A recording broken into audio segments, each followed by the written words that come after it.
to another episode of the Access Vikings podcast. I'm Emily Leiker, joined by my Minnesota Star Tribune colleagues, Ben Goessling and Andrew Krammer. And if you have not yet heard, it is indeed Vikings game week and JJ McCarthy's first game week as a professional. Is that stunning Get right out news of to you? town. What? There's a game this week? Feels like it's just been all Actually, building there's towards this technically moment. Not a game this week. There's a game next week. It's on Monday. It's on Yes. Monday. Monday Night Football against the Bears in Chicago. Obviously, one of the bigger storylines, though JJ tried to downplay it yesterday, is that his debut comes, of course, 30 minutes from his hometown out in the Chicago suburbs. Columnist Chip Scoggins wrote about that a little bit. But, Ben, what did we hear from JJ about just the moment for him and how he's kind of entering this game? Yeah, it's interesting because both Chip and I have talked to his family for stories, and there's a lot of emotion to this. I mean, he grew up a Bears fan. Parents have had tickets to games.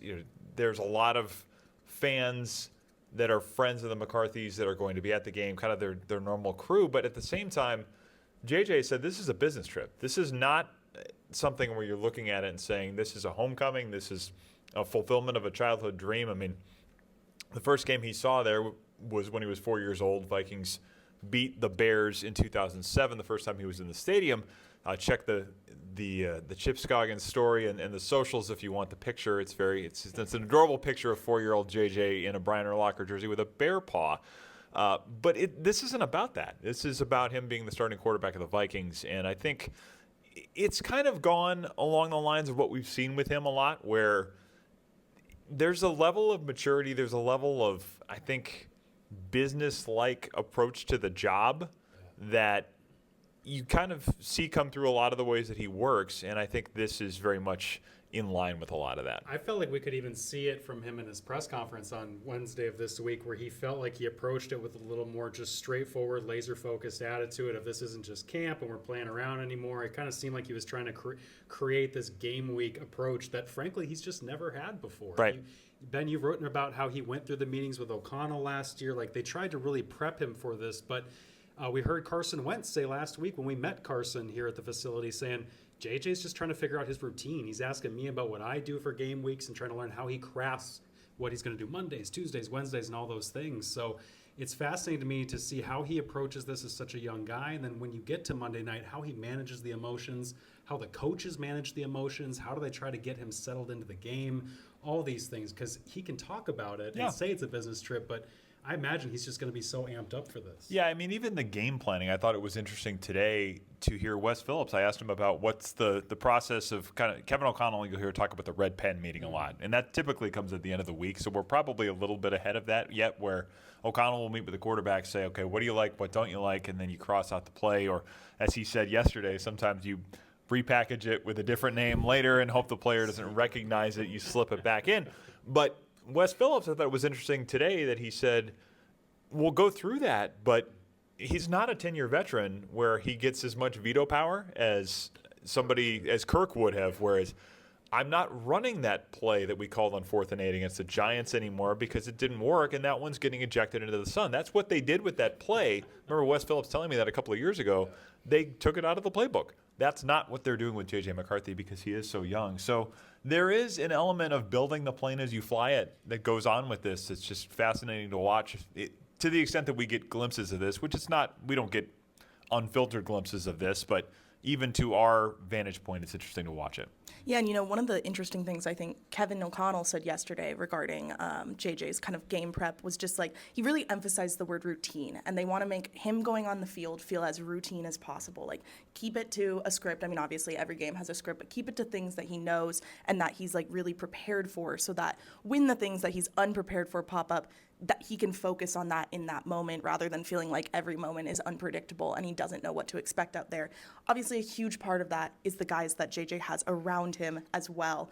Aaron Jones talked about that yesterday. He said that was his big advice to JJ this week. He was like, look, we're here to help you. Like, tell us when you need help, which, based on everything we've heard about JJ, I'm sure is not always the easiest thing for him to do. He's talked about himself as a perfectionist and one of those guys that really just wants to work himself. But this is going to be a situation where he needs to rely on those older guys like Jones, some of the linemen that we'll get into. But I guess just looking at these other pieces, I guess, who are we counting on to really support JJ specifically in this debut? Well, the run game to me is going to be a big piece of this. I mean, I do think, and we've talked about it a lot, I do think they're going to run the ball more often than we've seen it. And the question becomes, will they do that when it comes down to it? Will Kevin O'Connell kind of revert to the pass-happy offense that they've been a lot of the time? I think they are going to run it more frequently. I think we've seen that in training camp. I think we've seen the additions they've made. So that I expect will be something that helps him. This is a tough defensive scheme. Dennis Allen, typically the Bears defensive coordinator, has had tough defensive schemes to run the ball against. So you had that issue. But the investments they made on the offensive line and then adding Jordan Mason to go with Aaron Jones, I think that's in part to help J.J. McCarthy. It's to help the whole scheme overall, and they've been really bad in terms of success running the ball in short yardage and goal-to-go situations. I think just more efficient. I mean, they were the worst team in the league in terms of stuff rates and getting hit at the line of scrimmage and those kinds of things. Expected points added, I think I told you yesterday, look this up from our friends at Sports Info Solutions. Their average run inside the 10-yard line lost 3/4 of an expected point. That was the worst in the league by far. So if they can just be better there and finish drives with 7 and not 3, it changes games. I think there's a lot of that can help him. Yeah, I'm not a quant or a stats nerd, but I imagine that sounds bad. It is, yeah. It sounds really not good. It's the kind of thing where you say, let's not call this. Let's just throw the ball if it's going to be this bad. I'm glad that the eye test matched what the numbers say, because anybody watching Vikings games knew how bad they were last year at that. And I think you guys are right when you start off with who are JJ's best friends going to be. It's got to be the backfield. It's got to be the running game. Kevin O'Connell leaning on that. We heard them all summer talk about how we don't want McCarthy to have to play too many of those hard downs, those third and longs, those spots where you see the most veteran and seasoned quarterbacks thrive.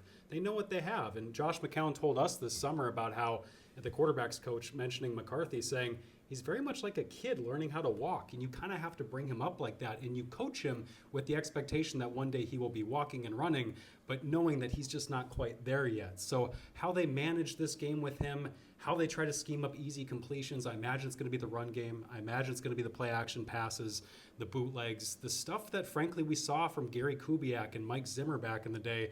It's not to say that O'Connell hasn't always had this in his playbook, but I don't imagine it's going to be like Darnold, where it was shotgun, step back, and just throw it all over the yard. Yeah, it's not full field reads. It's things that you can play a little bit faster and not have to think quite as much. He also has Justin Jefferson back after spending pretty much all of training camp without him. Justin's been out on the field. Also Sounds could like help him. Yeah, I know. He could help a little bit, I think. Expected to play this weekend, obviously. Adam Thielen is now in the mix as he steps in with Jordan Addison out on suspension. And we should note that this week of the suspension, Jordan Addison is not allowed at the facility at all, so we have not seen him around. I believe he is allowed back at the facility for the next 2 weeks. He just won't be able to play in those games. So when we look at the receiving game, and I'll also tie in TJ Hawkins in here, as we've talked about, he's been a favorite target. I guess, what do we think it looks like? Because we spent all training camp seeing JJ connect with Jordan Addison, and now that changes. Justin's back in the mix. What are we expecting out of the passing game? Yeah, I bet we saw him connecting with Lucky Jackson oftentimes just because he had to, because there was nobody else to throw to. The good thing is it seems like Jalen Naylor is progressing to the point of being available. He was at least practicing this week, which is a good sign with that left hand injury.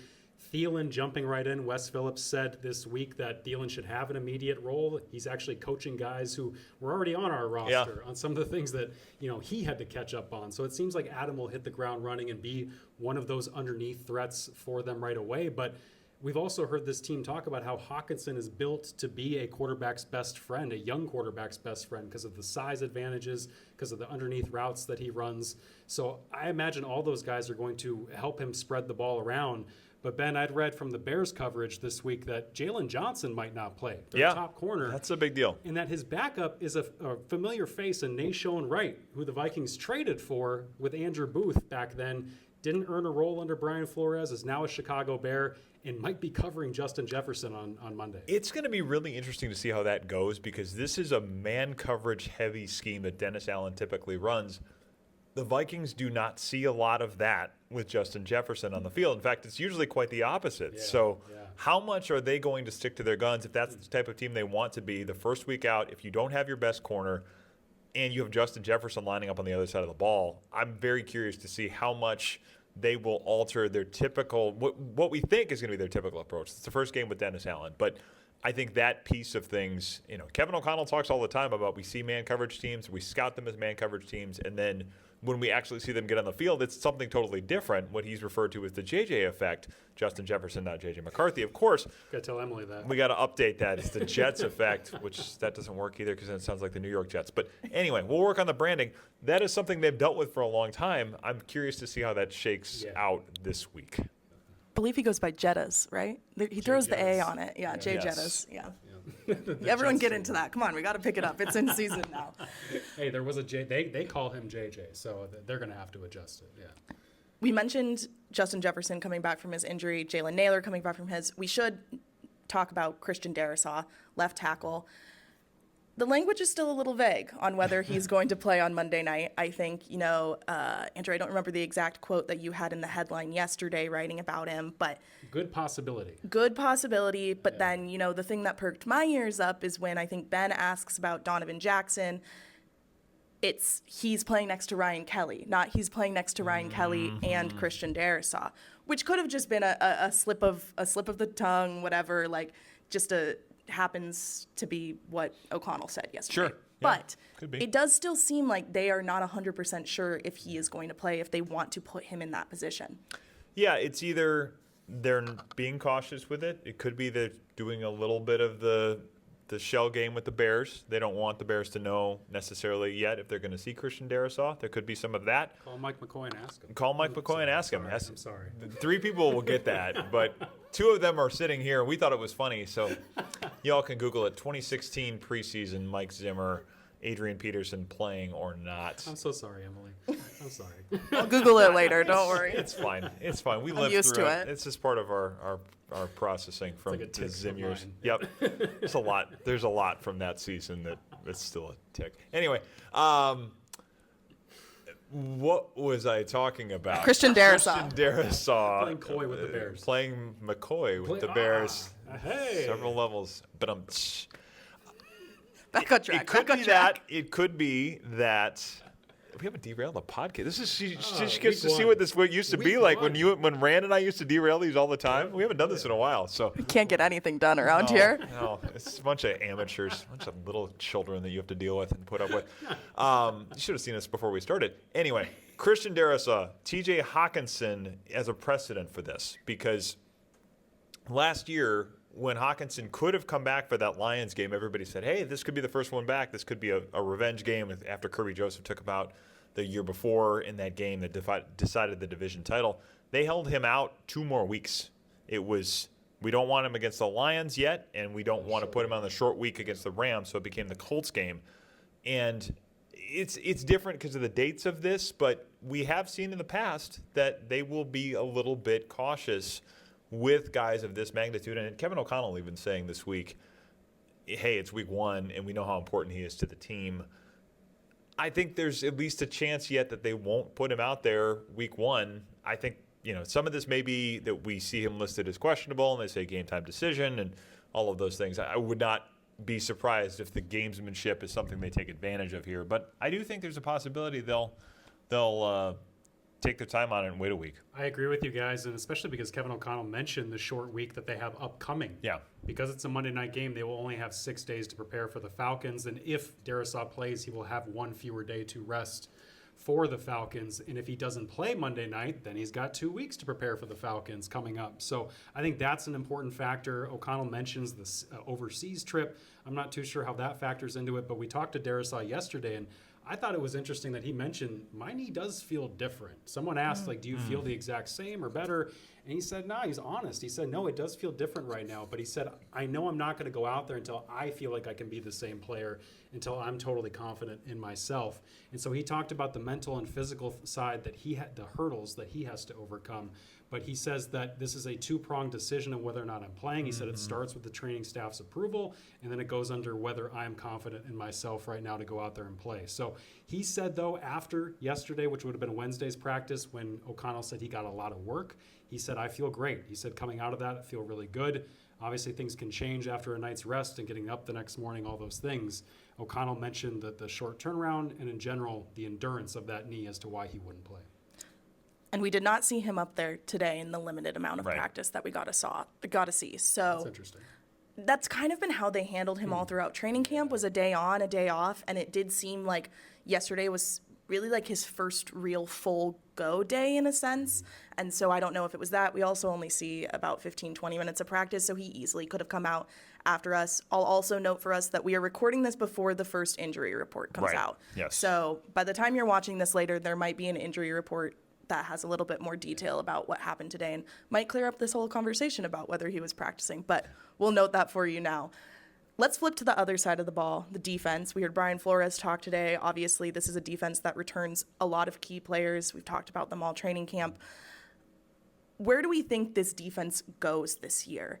I want us to go big picture first before honing in on the Bears. Just what is the next step that this defense takes after their season last year? Well, I think the two big additions to this defense are probably a lot of where the answer lies, because I think a lot of this hinges on how much pass rush can they get from that group without having to manufacture as many things with blitzes. Can you get Javon Hargrave, Jonathan Allen to get after the quarterback consistently enough that this becomes something that they get regular pressure and not have to blitz as much as they've had to do it? I think they're still going to blitz a lot. They want to do those things. But I think if you're in situations where you're dropping 8, as they often do on third downs, if you have a couple of guys up front that can get to the quarterback without having to put as many people into the mix, and you're still going to see Grenard, Van Ginkel, all of those guys come after quarterbacks. But I think if you can get more disruption, if you can get more upfront pressure in a quarterback's face,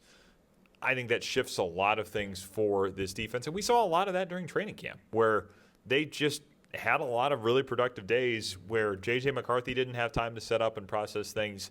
He was running around a lot. They had a lot of reps against the second-team offense. That was probably even more pronounced because of the mismatches there. But I think those two probably are a lot of the big step, because the corners, again, are a question. And we said this last year, and they were able to hold things together with the help of that front. But I think that becomes even more important this year, that the pressure can dictate some of where quarterbacks go with the ball, and maybe that makes things a little easier on these corners. Yeah, and I do wonder, when we look back at their success last year, they were fifth in scoring points allowed, number 1 in interceptions in the NFL. I think they were maybe tops in takeaways overall, too. Yes, they were. So that's the stuff that you always hear people talk about being hard to replicate year over year, the takeaways, defense in general. But they've been able to do that under Flores, and I think them not staying status quo, them saying, Jerry Tillery, you're not enough, Jonathan Bullard, you're not enough, and revamping shows that they're not going to be like Vikings teams before, where we've always talked about the previous regime was often carbon copy. Whatever happened good last year is going to happen again. Let's just keep it moving. You guys are overreacting. Nothing to see here. It's all going to be fine. They don't operate like that. They showed you, look, we were third in the NFL. They were third in the NFL. If you're the Vikings, you're saying we were third in the NFL in rushing yards allowed per carry last year. And they said that defensive front, get rid of it. Harrison Phillips, you're traded, cutting the other 2 starting defensive tackles. They're going to have a new trio of starting defensive linemen up front, including Jalen Redmond, an XFL player 2 years ago who jumped in and made a role for himself in November and December last year.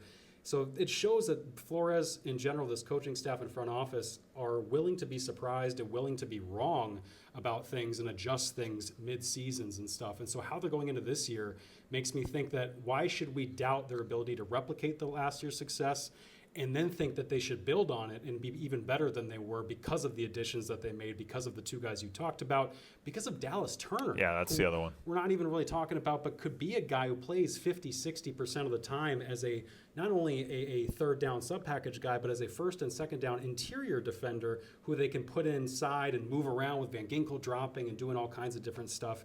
I just think it's going to be fascinating to see how Flores rolls this out, because he's never had this collection of talent that should allow him to be so versatile.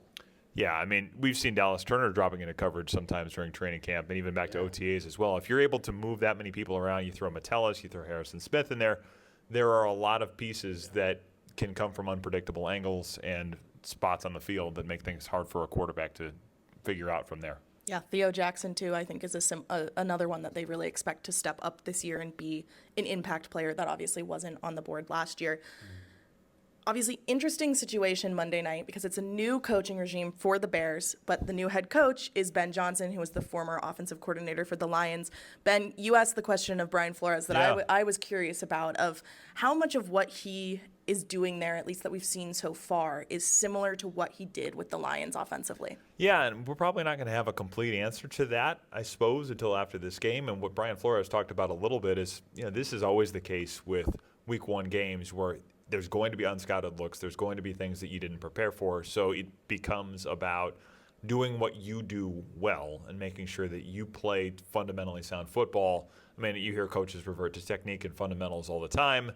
But the reason for that is if you're taking care of your job and playing with good leverage, playing with good angles, winning matchups up front, hand placement, all of the boring stuff that coaches talk about, or at least you hear them talk about a lot. The reason it's important, especially in these types of games, is it helps you make up for the fact that you don't have as thorough of a scouting report on your opponent as you might like to have.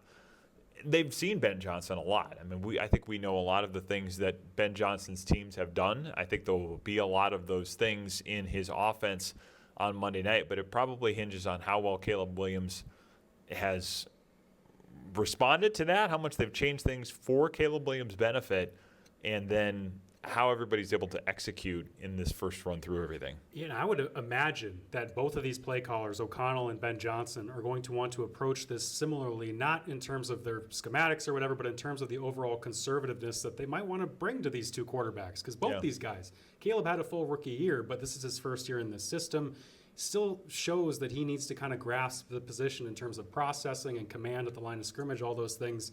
So how easy does Ben Johnson want to make it on Caleb, much like how easy Kevin O'Connell wants to make it on JJ? And it's two teams that are going to see each other again. Yeah. I mean, that whole piece of this, the fact that the NFL went 2 division games in the NFC North the first week, both on national TV in what may be the most competitive division in the NFL, it makes for good TV, which is what dictates how these games get scheduled. But just the fact that everybody in the division is going to have an NFC North record after week 1 in a division that we expect to be really competitive, I think that's a big deal because these teams are going to see each other again. Yeah. So what you do the first time through, I mean, you're going to change and you're going to evaluate film differently the next time they see each other, the Vikings and Bears this November. But I just think there's a little more skin in the game when you're playing a division opponent right out of the gate, like all 4 of these teams are in both these games. Yeah, and I mean, what do we expect out of the Bears? I think it's going to be a microwaved version of what they tried to do in Detroit, right? Where you saw the big additions for Chicago this offseason were the tight end, obviously. They tried to get their Sam Laporta. They redid their entire interior offensive line so Ben Johnson could have a good front like he had in Detroit. Yep. And then when we saw in the preseason, at least their most vanilla version, was the one big drive that got Chicago all excited was the dink and dunk. It was run the ball, it was play action to Loveland. All of a sudden, it's the schemed play action shots into the void down the middle of the field to Loveland. The stuff that we were used to seeing out of Detroit that I imagine they're going to try and make it easy on Caleb and not say, hey, go back and play hero ball like you did all last year. They're going to try and run the ball. They're going to try and test the Vikings front and try and get Caleb into manageable third downs, much like they want to do with McCarthy. And then how does Caleb respond to that? Yeah. Does he go try to play backyard football? I think that's going to be the other thing that's really fascinating to watch the first time through this. Colston Loveland, very great video of him doing rookie karaoke if you have not seen it. Really? It went minorly viral, so I would go look that up if you haven't seen it. It takes more than minorly viral to get on my radar. I know. That's why I'm here. Yep. Let's touch very briefly on special teams because there is some special teams questions coming into this weekend. Miles Price makes the 53-man roster, the undrafted free agent. Yes, as a wide receiver, but primarily here as their returner. He's listed as the number 1 returner on the depth chart at both punt and kick return. Adam Thielen is behind him on punt return, which I know we have some context for the last time he did a punt return. And then you have Ty Chandler and Ty Felton behind Price on kick return. How confident do we think Matt Daniels sounded in this situation, especially considering that he is the one that went to Adam Thielen when he arrived a week ago and said, hey, we're going to need you as the second punt returner. I mean, he said the right things, but the nature of the situation, I think you kind of say, all right, this is a bit of a gamble because the context that we're talking about, so 2016, Adam Thielen was still returning some punts that season, ends up returning. Was there an injury that got him out there in the game, that Thursday night game against Dallas? I can't remember why he was out there, but I just remember him being out there. He must have been an injury because Marcus Sherrills would have still been the punt returner Yeah. at that point. Anyway, he's out there. Yep. It's in the fourth quarter, I believe. He fumbles a punt deep in Vikings territory that the Cowboys recover, end up going on to score a touchdown that ends up costing the Vikings that game, and I think they would have made the playoffs eventually. I mean, this was early December. It Eventually. worked out that way. Yeah, I mean, there were 4 or 5 weeks left in the season, and boy, there are the stories we could tell about that season. Holy cow. The mutiny on the Fox River was about to happen. The mutiny on the Fox River was a couple of weeks later. Yeah, So they the Rogue One series. They lose this game. Mike Prefer is the head coach. The next one they win. Zimmer coaching in an eye patch in Jacksonville the following week. And then it Not for was Halloween. no. This was after like his 7th or 8th eye surgery, which is the reason he didn't coach the Cowboys game. And then the following game against the Colts was the one where Adrian was like, no, I'm going to go and I'm going to play. And then he gets hurt again and they get blown out against the Colts at home. And then the mutiny on the Fox River is the following weekend, Christmas Eve at Lambeau Field. Adrian doesn't play. They lose. That was, of course, the Xavier Rhodes not shadowing Jordy Nelson game because of specious circumstances. Then the following week, the Bears beat them at home to keep them out of the playoffs. So what happened on Adam Thielen's punt? Adam Thielen fumbled the punt, helped cost them that game. Pay There we go. attention, Emily. And then the next week, Adam Thielen had 1 punt return against the Jaguars in the game they win in Jacksonville. That is the last time he's returned a punt in an NFL game. And they love their punt returner options so much that when he showed up here on day one, Matt Daniels was like, please just be the backup. I really don't love what and this is me speculating. He did not say this, but it seems like they really did not love what was going on back there because Miles Price was named the punt returner. He was also named the kick returner, which I found interesting. He wonder muffed at least one in the preseason, didn't he? That job was going to go to Xavier Scott if he was not injured. Xavier Scott's injured. Ty Felton also muffed one in the preseason, and he was an option there. Yeah. And to me, this screams that they want to get Miles Price the most reps returning in a live game situation to get him the most comfortable most quickly because who else you got? Yeah. When you're putting Adam Thielen in there and saying, I know he hasn't done it since 2016, it's like, yeah, there's probably a reason for that. Also, he became a bigger part of the offense, but Brian Flores must have told them that Isaiah Rodgers is going nowhere near this operation. Yes. Brian Flores won that fight. Yeah. Yes. We talked about that in training camp. Yeah, I think Brian Flores, I've also heard maybe Isaiah Rodgers wasn't the biggest fan of it, but I think, yes, whatever that discussion was, it was ruled fairly decisively in favor of the plaintiff in that particular case. I just remember when Flores was asked about it in training camp, he was very diplomatic, but also very much like, look, I love special teams, but. Look, I love it, but. Basically saying, like, it's not worth it. Yeah. You also have a head coach that probably is more aligned with that view of things than let's put our best players on special teams. Yeah, I'm excited to hear Thielen's take on how that conversation with Daniels went, because the way Daniels relayed it was that he went to him and he said, I want you to be the second punt returner. And Thielen went, oh, yeah, for pooch punts and stuff. He was like, no. And he was like, no, the legit second punt returner. Full time. If something happens, you're in. Yeah, you are doing that. And so Miles Bobbles won. We could be watching 35-year-old Adam Thielen back there at Soldier Field week 1. Yeah, for the first time since the Obama administration. Oh my gosh. I mean, as Wes Phillips said when I asked how much of an impact he thinks Thielen's going to have, he said, well, he's playing for us Monday night, so we will see how all of this goes on Monday night. Did you have one more thing, Andrew? We should mention, too, that it sounds like they made their punter decision. It was interesting when I asked Matt Daniels about that. He basically only referenced the field goal operation and just saying that as him as a holder, we just need to get Reichard ready. And then we also saw Reichard in a windy practice, would it have been Wednesday this week, missing some kicks out there. Mm-hmm. And it was windy, much like Soldier Field will be. So they need that operation to work. They're expecting big things from Will Reichard in the kicking game. And how they play defense and control the ball, they're going to need to kick some field goals. Also on a field that's getting new sod, and Soldier Field is the history of sod adventures at Soldier Field is well told, but they had I think 4 or 5 concerts down there in the last week. Oasis was there, and then apparently System of a Down. System of a Down in 2025 is still good, a big enough deal to do 2 straight nights at an NFL stadium. If Adam Thielen's returning punts in 2025, System of a Down is doing concerts. System of a Down and Oasis. I mean, Oasis, like, shout out Mike Rand. I'm a big Oasis guy, but System of a Down is still doing 2 nights. Like, okay. What that means for the field is that it got resodded, and the turf at Soldier Field is always an adventure. Yep. So how this plays into special teams, both for footing for returners that are maybe new at the job, and a field goal operation that had a couple of, I mean, it's not new pieces, but had some adventures this week. That adds another variable to the whole thing, and there was already a message in the locker room about 7-stud cleats. So we will see where that goes, because 7-stud cleats have been a bit of a thing around here too. Yeah. There will be Other than lots. Certain quarterback, Achilles. Yeah. There will be lots to watch Monday night. Never a dull Vikings. moment at Soldier Field. Vikings, Bears at Soldier Field. We will have one more Access Vikings podcast for you between now and then. It will be a mailbag episode, as we usually do throughout the week. We'll have a post-game episode after that game. In the meantime, check out all of our coverage on StarTribune.com. We have a great Vikings preview week. We've been rolling out stories all week, long features. A lot more is coming this weekend, so be sure to check that out. And stay tuned for that Monday night post-game, because I'm sure it'll be an exciting podcast.